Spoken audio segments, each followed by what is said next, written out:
Être ou avoir. Être ou être pour Allah. On dit que la foi est le meilleur des bienfaits.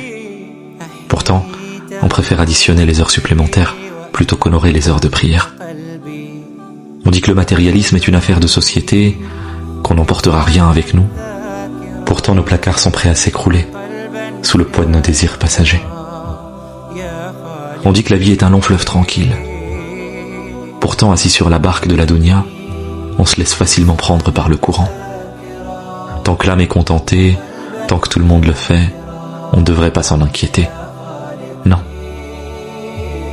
On dit qu'on n'est pas à l'abri des erreurs, pourtant qui cherche à les corriger vraiment. C'est toujours plus simple de se donner des circonstances atténuantes plutôt que de se repentir et pardonner aux gens. Non. Être ou devenir, stagner ou grandir, prière ou passion, spiritualité ou désillusion. On dit que l'islam ravive les cœurs. Pourtant le navire de nos cœurs est à la dérive. On dit qu'Allah est le garant de notre subsistance. Pourtant on s'en préoccupe chaque jour à en perdre patience. On dit aussi que le prophète est notre modèle, le meilleur homme que le monde ait connu. Pourtant ce sont les chanteurs, acteurs et footballeurs qui ornent nos feeds et nos murs. On dit que les vérités divines sont ancrées dans le Coran. Pourtant ce livre prend la poussière sur nos commodes, attendant le prochain Ramadan.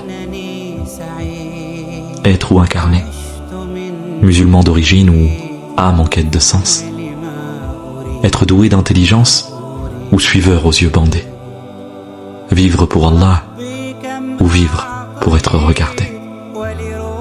On dit qu'il faut aimer pour son frère ce qu'on aime pour soi-même. Pourtant l'envie souille les cœurs comme une gangrène. On dit que la médisance est un lourd péché. Pourtant chaque réunion est propice à peindre aux absents leur portrait. Depuis quand le dire est devenu plus important que le faire? Depuis quand les vérités de notre langue ont cessé d'être incarnées par nos âmes? Depuis quand l'homme a-t-il arrêté de se questionner? À quel moment le chemin vers le paradis a été autant délaissé? Être en conscience, être avec patience, être pour renaître, être ou paraître.